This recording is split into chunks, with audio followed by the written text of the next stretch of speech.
Our idea for the reaction site validation of MOF-based catalyst gives reliable data about whether a reaction takes place on the inner or outer surface of MOFs.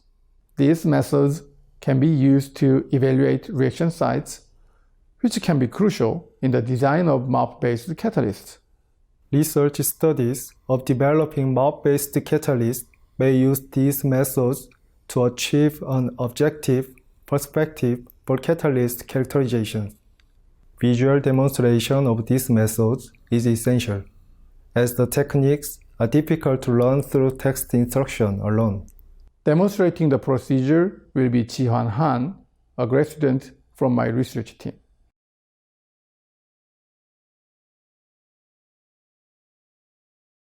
For small-size SQ-MOF1 synthesis, dissolve 0.2 mg of copper-2 nitrate and 0.24 mg of dicarboxylic acid ligand in 4 ml of DEF in methanol.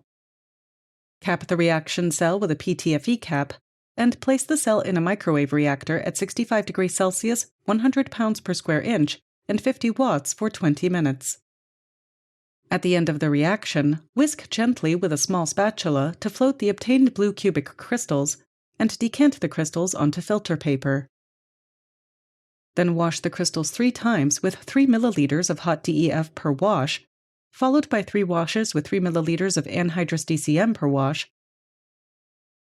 before transferring the crystals into fresh anhydrous DCM for storage.